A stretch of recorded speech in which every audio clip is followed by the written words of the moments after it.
Muchos saludos a todos ustedes. Estamos ahora continuando con nuestro estudio del libro de Apocalipsis y entramos al mensaje a las 7 iglesias en la segunda parte. En la segunda parte estamos en Apocalipsis, capítulo 2. Y tenemos aquí, recordemos cuáles son las 7 iglesias que reciben estos 7 mensajes: Éfeso, Esmirna, Pérgamo, Tiatira, Sardis, Filadelfia y Laodicea. 7 iglesias en la región de Asia, 7 iglesias de los gentiles, a las cuales el apóstol Pablo les encomendado mandar aquellos 7 mensajes. Y ya hemos estudiado anteriormente esto, que como toda profecía, también esta parte tiene un cumplimiento cercano, que fue las 7 iglesias de Asia en el tiempo del apóstol Juan, en el primer y segundo siglo. Y el cumplimiento lejano es, entonces, estos 2 capítulos, Apocalipsis 2 y 3, son una profecía de las 7 etapas de la historia de la iglesia.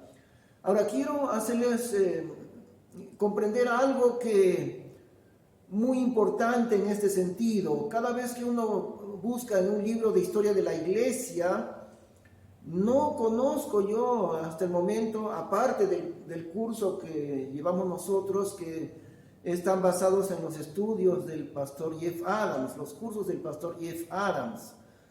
Pero aparte de esto, no conozco ningún otro libro de la historia de la iglesia que siga la secuencia bíblica. El cumplimiento lejano de estos 2 capítulos viene a ser una profecía de las 7 etapas históricas de la iglesia. Y en los libros, como digo, de la historia cristiana, no hay este enfoque bíblico. Siempre hay que preguntarse por qué. Es por el alejamiento de la teología actual de la palabra de Dios. Si estudiásemos historia de la iglesia, enfocaríamos uno por uno las 7 etapas. Y estamos viendo ahora de manera muy rápida, sumamente breve, solamente los puntos principales y nada más, porque no estamos en un curso de historia de la iglesia. Pero sí vamos a examinar cada una de las 7 etapas y entramos a la segunda en este momento, que es la etapa de Esmirna, cuyo nombre, el significado del nombre es amargura y muerte por la persecución, lógicamente. La etapa aproximada de Esmirna fue entre el año 200 y el año 325 después de Cristo. Se caracterizó por esto 10 olas de persecución del Imperio Romano. Vamos a leer entonces el mensaje a Esmirna en Apocalipsis. Y escribe al ángel de la iglesia de Esmirna, el primero y el postrero, que fue muerto y vive, dice estas cosas. Y yo sé tus obras y tu tribulación y tu pobreza, pero tú eres rico. Y sé la blasfemia de los que se dicen ser judíos y no lo son, sino que son la sinagoga de Satanás. No tengas ningún temor de las cosas que has de padecer. He aquí, el diablo ha de arrojar a algunos de vosotros a la cárcel para que seáis probados. Y tendréis tribulación de 10 días. Sé fiel hasta la muerte, y yo te daré la corona de la vida. El que tiene oído, oiga lo que el Espíritu dice a las iglesias. El que venciere no será dañado de la segunda muerte. Y esta es una frase que se repite en estos mensajes: el que tiene oído, oiga lo que el Espíritu dice a las iglesias, que en los 4 evangelios el Señor también lo dice muchas veces: el que pueda escuchar la voz de Dios. En la iglesia de Éfeso, el Señor identifica la blasfemia de los que se dicen ser judíos y no lo son, sino sinagoga de Satanás. ¿Por qué examinemos un poco esta razón. Es exactamente sinagoga de Satanás, es lo que Dios dice. Se atribuyen aquello que pertenece al pueblo de Israel. Y esto de atribuirse, nosotros que no somos judíos, somos gentiles, pero atribuirse lo que pertenece a ellos viene a ser la teología del reemplazo, de una manera doctrinal. Ahora les diremos, hermanos, que gran parte de los seminarios teológicos, yo creo que no mucho en nuestro país, pero sí también va llegando también aquí al Perú, pero en gran parte del mundo, gran parte de las enseñanzas teológicas enseñan esto, la teología del reemplazo. Es decir, que Israel ha sido reemplazado por la iglesia. Ellos enseñan que debido al fracaso de Israel en no obedecer al Señor continuamente largos siglos, debido a eso Dios los ha desechado completamente y ahora todas las promesas que pertenecían a Israel, Dios las ha traspasado para nosotros que somos la iglesia. Eso es completamente falso. No es así en la Biblia. Bueno, por un lado es cierto que Israel ha sido puesto en un tiempo de paréntesis actualmente. Eso es cierto. El paréntesis en el que está ahora en la oscuridad de Israel. Pero lo que no es cierto es que Dios los ha desechado del todo. Eso no, al contrario.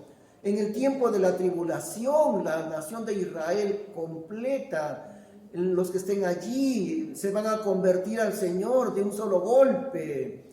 Millones de ellos, de los judíos, se convertirán al Señor.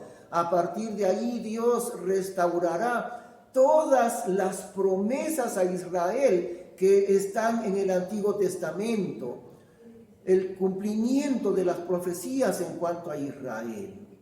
De manera que la iglesia no es un reemplazo de Israel. La iglesia es bastante diferente. Por eso decimos, y el Señor le dice, la blasfemia de los que se dicen ser judíos y no lo son, sino sinagoga de Satanás. Tenemos que recordar mucho esto. Ahora, en la etapa de Éfeso se menciona la persecución de los 10 días, que vienen a ser 10 etapas de emperadores que persiguieron cruelmente a la iglesia. Claro, la palabra bíblica es 10 días, pero simboliza 10 etapas. ¿Se acuerdan también de las semanas en el libro de Daniel? Semanas que representan semanas de años. En este caso, 10 días es la manera bíblica en que el Señor le muestra.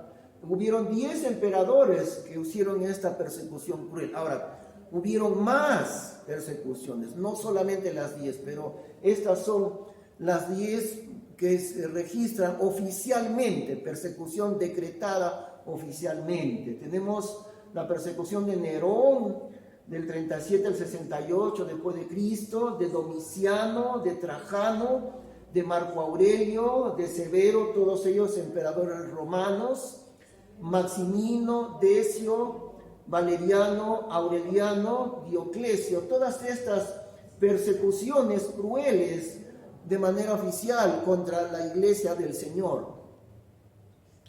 Esta fue la época del Coliseo romano, ¿no? Que ustedes conocen, en la historia secular también se conoce, algo famoso. Los emperadores romanos querían dominar al pueblo que era pobre, lo querían tener solamente con 2 cosas, con pan y circo, o sea, con que puedan comer y tener la diversión del circo. En este circo romano, una de las diversiones para ellos, diversiones entre comillas, era meter ahí a los cristianos, a grupos de cristianos, y soltar a los leones hambrientos que devoraban a los cristianos, y también los gladiadores, ¿no? Pero el espectáculo principal del circo romano era, en cuanto a familias cristianas puestas allí para ser devorados de los leones, en presencia de la multitud presente en el circo.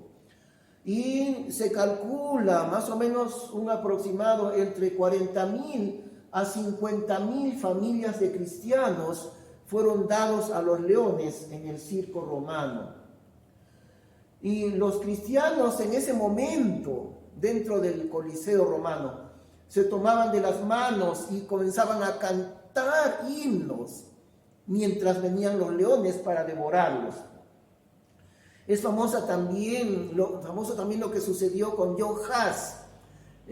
Siglos más adelante, bastantes siglos después, John Huss fue condenado a quemarse en la hoguera, pero está registrado históricamente. John Huss, mientras las llamas devoraban su cuerpo, él estuvo cantando hasta que perdió el conocimiento por la quemazón, hasta que murió, cantando. Los creyentes se conoce que en el Coliseo, mientras los leones los devoraban, familias de cristianos tomados de la mano cantando himnos sin tener temor de lo que les iba a acontecer. Por eso el Señor también le dice: no tengas temor de lo que has de padecer.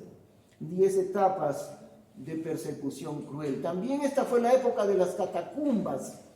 En las afueras de la ciudad de Roma, catacumbas, o sea, recintos subterráneos, cuevas por kilómetros, cientos y cientos de kilómetros, donde enterraban a los cristianos. Los cristianos allí se reunían secretamente por la persecución. Y también enterraban a los judíos. Interesante que el diablo siempre ha perseguido a esos dos grupos, también a los judíos, a los cristianos y también al otro pueblo de Dios que son los judíos. En las catacumbas se escondían los creyentes y hasta ahora existen. Se puede visitar esas ruinas de las catacumbas donde están cientos de miles de creyentes en Cristo enterrados allí. Ahora mencionemos esto. Recordemos que en la etapa de Éfeso, lo que empezó como desviación solamente de palabras, recuerdan algunas palabras, ¿no? La Eucaristía, el católico, son palabras paganas en realidad, y la Santa Madre Iglesia, lo que empezó como palabras en la primera época de Éfeso, ahora se convierten en doctrinas completas. La primera etapa histórica, palabras desviadas. Ahora en esta segunda etapa de la iglesia se van convirtiendo, va adquiriendo mayor cuerpo la desviación doctrinal. Se convierten en doctrinas completas. Por ejemplo, la doctrina de la regeneración bautismal fue una de las mayores desviaciones. ¿En qué consiste esta enseñanza falsa de la regeneración bautismal? Viene a ser que dejan la fe en Cristo, echan de lado la salvación por la única manera que hay, la única forma posible de ser salvo, mediante la fe personal y verdadera en el Señor Jesús. Echan de lado la fe en Cristo y convierten el supuesto momento de la salvación en un ritual, en un rito, el rito del bautismo. Entonces, según la regeneración bautismal, en realidad no interesa si la persona creyó en Cristo o sigue siendo un incrédulo. Eso no interesa, porque si le hicieron el rito del bautismo, entonces ya es salvo, ya pasó a ser una persona salva. ¿Por qué? Porque cumplió un rito. Y absolutamente una blasfemia delante de Dios enseñar eso de la regeneración bautismal, porque el bautismo no le da salvación a nadie, y dejando la fe para reemplazarla con un ritual completamente diabólica. Esta doctrina, la blasfemia de la regeneración bautismal, marca el nacimiento del catolicismo. Y en realidad eso es lo que hizo Constantino. Constantino, ese emperador que supuestamente se convirtió, nunca se convirtió, fue un falso cristiano, el emperador Constantino. Entonces ya allí, en el año 325, por esos años, ya estaba enraizada la doctrina de regeneración bautismal. Las personas creían, si yo me bautizo, entonces paso a ser una persona salva. Dios me recibe porque me bauticé. No interesa si creyó, si se arrepintió, lo que interesa es que cumplió el rito del bautismo. Eso es esta doctrina tan falsa. Ahora vamos entrando a la tercera etapa, que es la etapa de Pérgamo. La palabra Pérgamo significa mucho matrimonio. Ese es el significado de la palabra misma, ¿no? Mucho matrimonio. Y la etapa aproximada, más o menos entre el 325 hasta el 500 después de Cristo. Y la iglesia casada con el mundo, por eso es el significado del nombre, ¿no? Mucho matrimonio. La iglesia casada con el mundo, el inicio del catolicismo. Aquí, a partir de estos años, del año 325, 350, no es un año exacto, pero es una etapa. En esta etapa es el nacimiento del catolicismo, como decimos, con la doctrina de la regeneración bautismal. Y la iglesia se casa con el mundo, se casa con el catolicismo. De ahí el nombre Pérgamo. Vamos a leer entonces la carta a Pérgamo. Apocalipsis 2 a partir del versículo 12. Y escribe al ángel de la iglesia que está en Pérgamo, el que tiene la espada afilada de 2 filos, dice estas cosas. Yo sé tus obras y dónde moras, que es en donde está la silla de Satanás. Ahora, la silla, nosotros usamos, ya hemos dicho, la Biblia de 1865, Reina Valera. Silla en aquellos años significaba el trono, ¿no? La silla es el trono de Satanás. Y tienes mi nombre y no has negado mi fe, aún en los días en que fue Antipas mi testigo fiel, el cual ha sido muerto entre vosotros, donde Satanás mora. Fíjense, 2 menciones a que el diablo ha penetrado dentro de la iglesia cristiana. La silla de Satanás y donde mora Satanás. Ahí justamente Dios muestra cómo Satanás, a través de la doctrina católica, ha invadido, ha contaminado a la iglesia verdadera. Pero tengo unas pocas cosas contra ti, porque tú tienes ahí a los que tienen la doctrina de Balaam, el cual enseñaba a Balac a poner escándalo delante de los hijos de Israel, a comer de cosas sacrificadas a los ídolos y a cometer fornicación. Así también tú tienes a los que tienen la doctrina de los nicolaitas, lo cual yo aborrezco. Recuerdan que ya hemos estudiado en la carta a Éfeso esto mismo. En el caso de Éfeso, el Señor dice, tienes ahí los hechos de los nicolaitas. Y en Pérgamo, la doctrina de los nicolaitas, la cual yo aborrezco, dice el Señor. Dios aborrece los hechos que practican los nicolaitas y también la enseñanza, o sea, la doctrina de los nicolaitas. Recordamos un poquito qué cosa es el significado del nombre: conquistadores de los laicos, conquistadores de los laicos. Ese dominio que el catolicismo comenzó a implantar, la división en la iglesia en 2 grupos, una élite que ahora le llaman el clero y una élite dominante que conquista al otro grupo que son el pueblo, que son los laicos. Esa división entre clero y laicos no proviene de la Biblia. Esa división de clero dominante y el resto de los hermanos que no saben nada, llamados los laicos. Toda esa idea, toda esa enseñanza, dice Dios, yo aborrezco esta práctica y esta doctrina. No es así. En la iglesia del Señor no existe un clero sacerdotal. Todos somos iguales, no hay nadie superior a los demás. Bueno, es cierto que hay pastores, hay maestros bíblicos, claro, por supuesto, y tienen autoridad del Señor para dirigir la iglesia, eso es cierto. Pero no en el sentido de dominar, de conquistar a los hermanos, no en el sentido de pensar que los demás no saben nada y por eso los que no saben nada en la iglesia son los laicos, son el pueblo. En ese sentido, Dios aborrece ese pensamiento.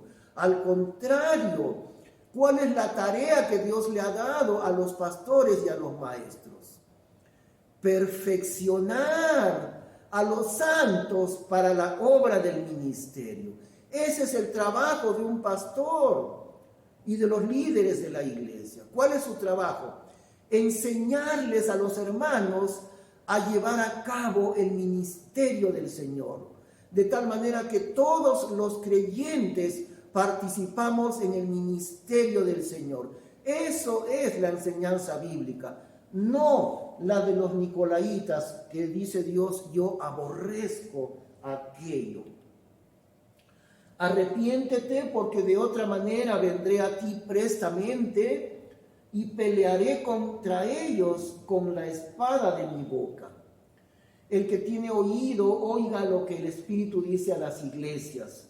Al que venciere, daré a comer del maná escondido y le daré una piedrecita blanca y en la piedrecita un nombre nuevo escrito, el cual ninguno conoce sino aquel que lo recibe. Entonces ahora, a partir del año 325, tiene ya Satanás un trono en medio de la iglesia, es decir, la contaminación del catolicismo. Surgió este emperador Constantino, un falso cristiano. Este hombre, este emperador romano, no se convirtió al Señor, fue algo aparente. Nunca fue un verdadero cristiano, continuó con todo su paganismo anterior, cambió de religión externamente, nada más. Y lo que hizo Constantino a raíz de una famosa historia de que en una batalla él supuestamente vio la señal de la cruz y una voz que le decía, vencerás por esta señal. Eso es lo que se registra históricamente y que por esa razón entonces Constantino, al ver la señal de la cruz, se volvió cristiano y entró en la batalla con esa confianza y venció, salió vencedor. Y como salió vencedor supuestamente por el signo de la cruz que él había visto, entonces se convirtió en cristiano. Nada más falso que una conversión verdadera en este caso. Entre paréntesis aquí el signo de la cruz. Y otro signo que surgió, otro símbolo, el dibujo de un pez con el que se dice que los cristianos se identificaron también. Ahora, puede ser cierto, ¿no?, que los cristianos usaban el pez secretamente, la figura del pez para identificarse secretamente.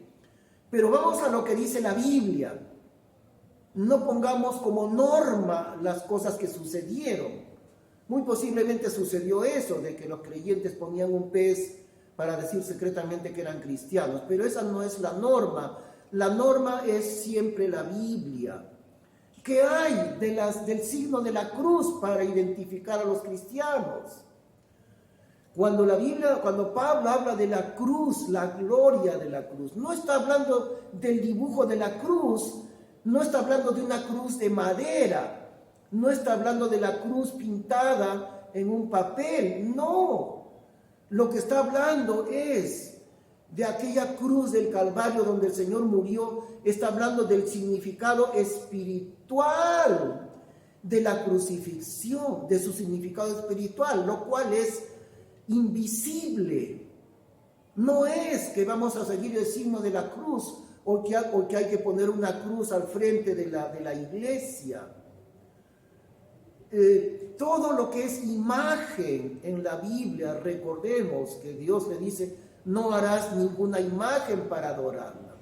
Tampoco una cruz, tampoco la figura de un pez como supuesto símbolo de los cristianos. ¿Se dan cuenta? Lo que prevalece siempre en la iglesia es espiritual, es invisible. No es una cruz ni dibujada ni construida de madera. No, eso tenemos que recordar, porque Constantino comenzó a usar el símbolo de la cruz. Y todo símbolo, toda imagen, siempre tiene cierta relación con la idolatría.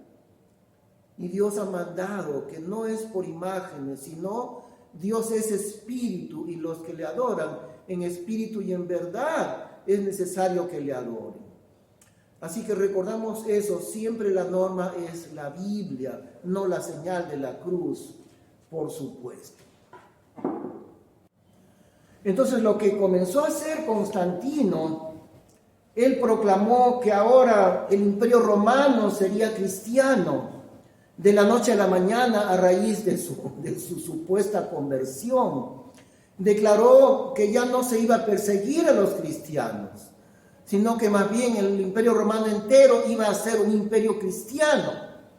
Por eso también se traza este punto, ¿no? La regeneración bautismal y lo que hizo Constantino, eso marca más o menos el nacimiento del catolicismo. Ahora todos en el Imperio Romano son cristianos. Por supuesto, ¿no? Eso no tenía nada de real. Los creyentes verdaderos estaban allí, pero no el Imperio Romano completo para convertirse de ninguna manera. En realidad, el efecto de lo que hizo Constantino fue llenar al cristianismo de la gran contaminación católica. Es decir, mezclar. Imagínense que va a decir el gobierno nuestro, va a decir, ahora todo el Perú es un país evangélico. Y no puede haber nada más lejos de la realidad.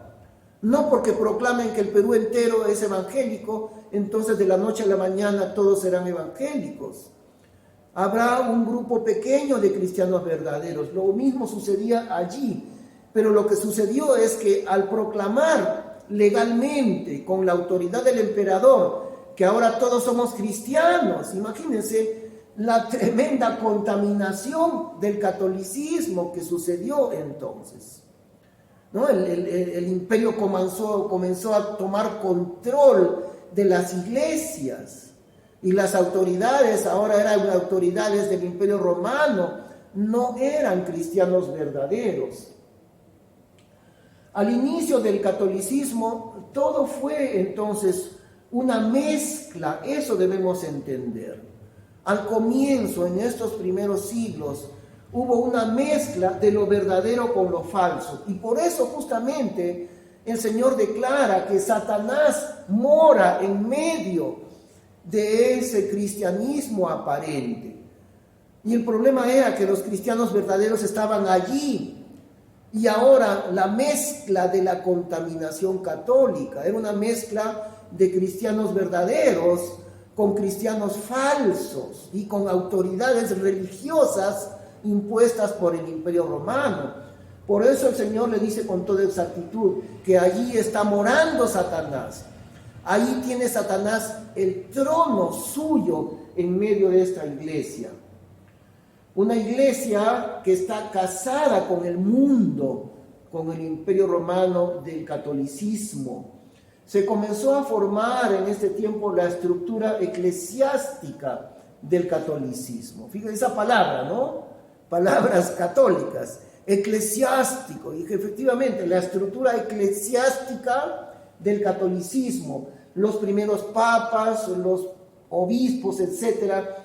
Los obispos, pero ellos usaban esa palabra en el sentido católico, porque obispos sí es una palabra bíblica, pero en la Biblia la palabra obispo no tiene que ver nada con la jerarquía eclesiástica. No, en la Biblia se usa la palabra obispo como sinónimo de pastor. Hay 3 palabras bíblicas que significan lo mismo: pastor, obispo y anciano. Las tres palabras son equivalentes en la Biblia. Y obispo desde el punto de vista del supervisor, pastor desde el punto de vista de alimentar a la grey, y anciano en el sentido de experiencia espiritual. Las tres palabras son equivalentes. Pastor es lo mismo que obispo y es lo mismo que anciano. Pero en este sentido, ellos, los católicos, comenzaron a usar obispo como jerarquía, como jerarca eclesiástico. El obispo, el sagrado obispo, ¿no? Una alta autoridad.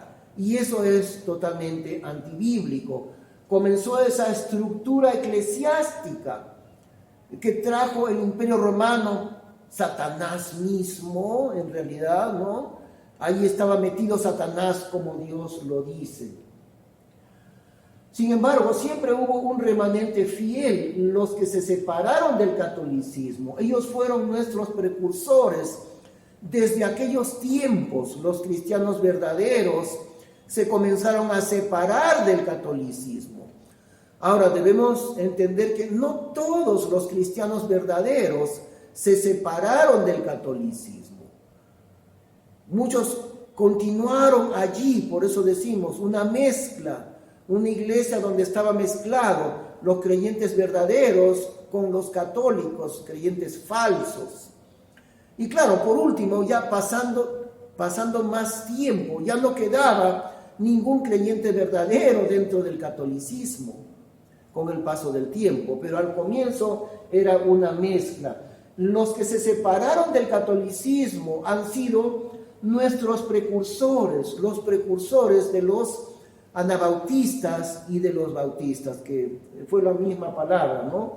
De anabautistas quedó más corto como bautistas, pero estos hermanos, al separarse de la falsedad católica, los montanistas, los novacianos, los maniqueos, los donatistas, los nestorianos y varios otros grupos, no son los únicos, pero estos fueron los grupos fieles a la Biblia, que saliéndose del catolicismo, el catolicismo comenzó a perseguirlos. Fueron perseguidos y por eso es que son nuestros antepasados de los bautistas. Ahora recordemos la secuencia gradual de las desviaciones. Gradualmente, en la primera etapa de Éfeso, palabras falsas, solamente palabras falsas, una desviación pequeña, entre comillas. La siguiente etapa, las palabras se convirtieron en doctrinas falsas, va tomando mayor cuerpo el engaño. Y en Pérgamo, la tercera etapa, se convirtieron en estructuras eclesiásticas, va tomando mayor y mayor dominio el engaño satánico, como el Señor lo dice, el trono de Satanás. Primero palabras, poquito a poco, luego doctrinas, y luego las doctrinas convertidas en estructuras eclesiásticas. Entramos a la etapa número 4 de la historia de la iglesia, que es Tiatira, la iglesia de Tiatira. El nombre quiere decir olor de aflicción, transcurrida más o menos entre el año 500 y el año 1000 después de Cristo, o sea, unos 500 años, cuya característica fue contaminación del catolicismo, poder político católico que persigue a los verdaderos creyentes. Ahí está. Ahora Satanás ha tomado un dominio completo. Ahí ya no quedan creyentes. El catolicismo se vuelve un poder político del Imperio Romano y comienza a perseguir a los verdaderos creyentes, a los que se han salido del catolicismo. Leamos entonces la carta en Apocalipsis 2 a partir del 18. Y escribe al ángel de la iglesia que está en Tiatira: el Hijo de Dios, que tiene sus ojos como llama de fuego y sus pies semejantes al latón fino, dice estas cosas. yo he conocido tus obras y caridad y servicio y fe y tu paciencia y tus obras, las postreras que son muchas más que las primeras. El Señor le felicita por tanta fidelidad y trabajo y paciencia. Empero tengo unas pocas cosas contra ti, que permites a Jezabel, mujer, que se dice profetiza, enseñar y seducir a mis siervos, a fornicar y a comer cosas ofrecidas a los ídolos. Y le he dado tiempo para que se arrepienta de su fornicación, y no se ha arrepentido. He aquí yo la arrojaré a un lecho y a los que adulteran con ella, y en muy grande tribulación, si no se arrepintieren de sus obras. Y mataré sus hijos con muerte, y todas las iglesias sabrán que yo soy el que escudriño los riñones y los corazones, y daré a cada uno de vosotros según sus obras. Ahora, antiguamente se usaba en el castellano esta palabra para dar a entender el asiento de las emociones, de los afectos. Estaba expresado de esta manera lo profundo del hombre en sus riñones, queriendo decir en el lenguaje antiguo del castellano, donde están las emociones, los afectos de la persona. Por eso dice así: yo soy el que escudriño lo más profundo de tus emociones, los riñones y los corazones. Pero yo digo a vosotros y a los demás que estáis en Tiatira, cualesquiera que no tienen esta doctrina y que no han conocido las profundidades de Satanás, como ellos dicen. Miren, tan metido está ya Satanás en medio del cristianismo. Yo no enviaré sobre vosotros otra carga, empero la que ya tenéis, tenedla hasta que yo venga. Y al que hubiere vencido y hubiere guardado mis obras hasta el fin, yo le daré potestad sobre las naciones, y regirlas con vara de hierro, y serán quebrantadas como vaso de oyero, como también yo he recibido de mi Padre. Y darle la estrella de la mañana. El que tiene oído, oiga lo que el Espíritu dice a las iglesias. Vayamos a ver esto tan importante. La historia de la iglesia consiste en dos cosas. En primer lugar, Dios que se mueve para cumplir su plan divino, el que Dios ha establecido muy anticipadamente. Dios se va moviendo en la historia del mundo para llevar a cabo su plan. Pero en segundo lugar, la historia consiste en eso. Satanás, que también está moviéndose para estorbar el plan que Dios está llevando a cabo. Dos fuerzas en medio de la historia.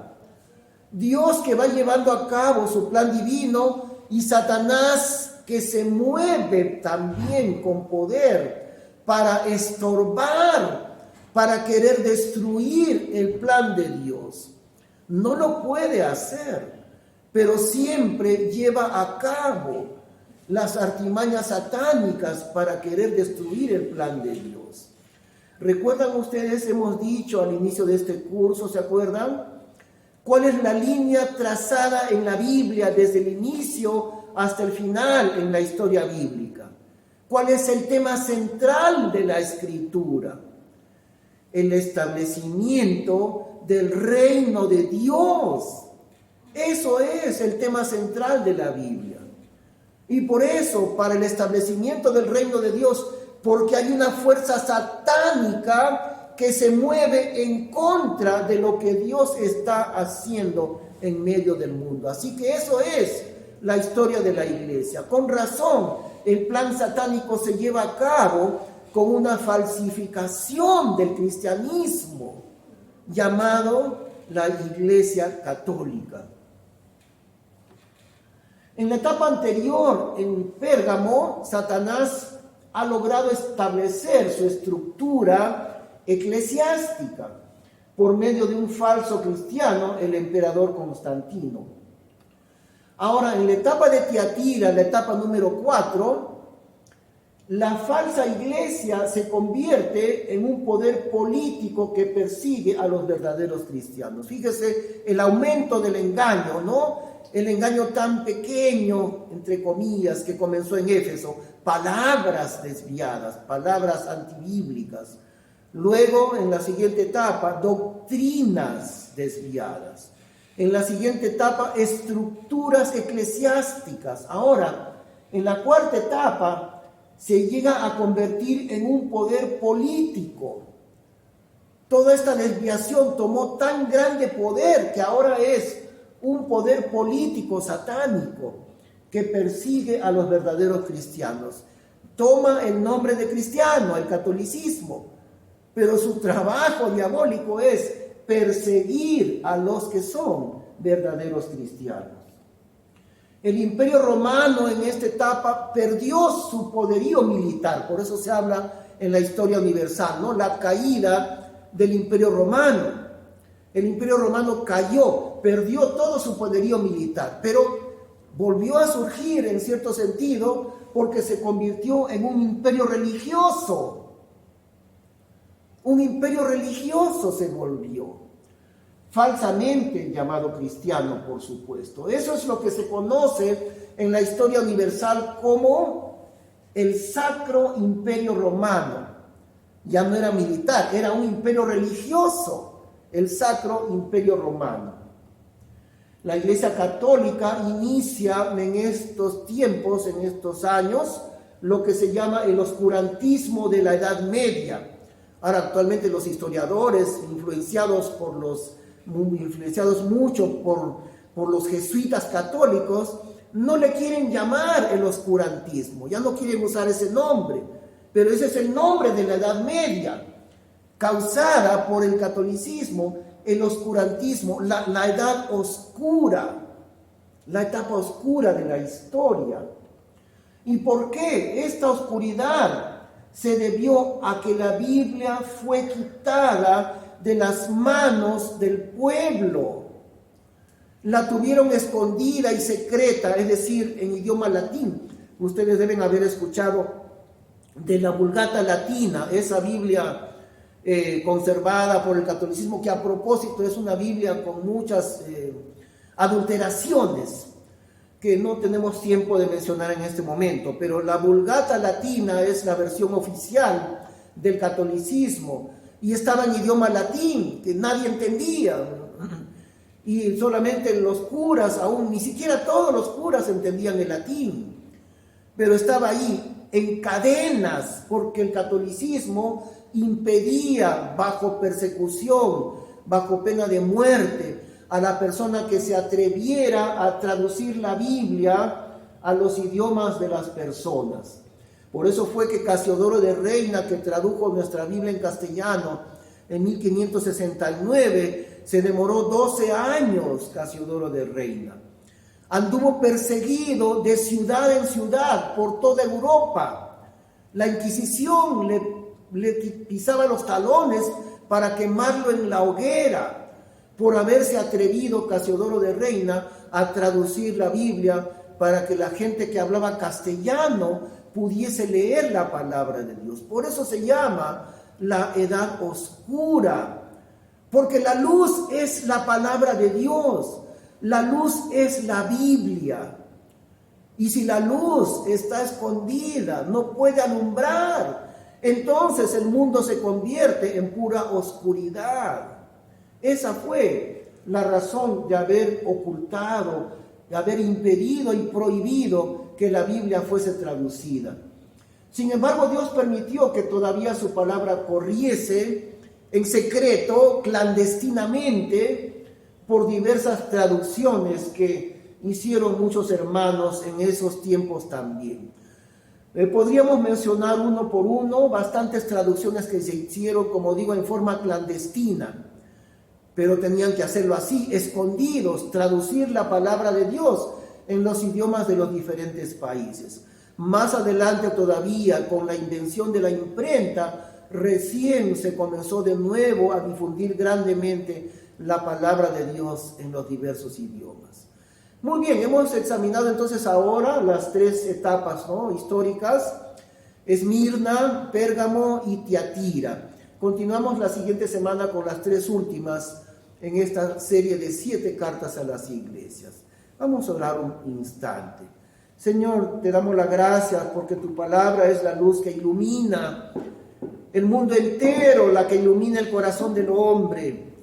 Y cuando tu palabra fue quitada, cuando fue puesta en cadenas, guardada en el idioma latín que nadie lo entendía, ahí fue, Señor, que se produjo la oscuridad, la edad oscura, la edad media, causada por haber escondido tu palabra.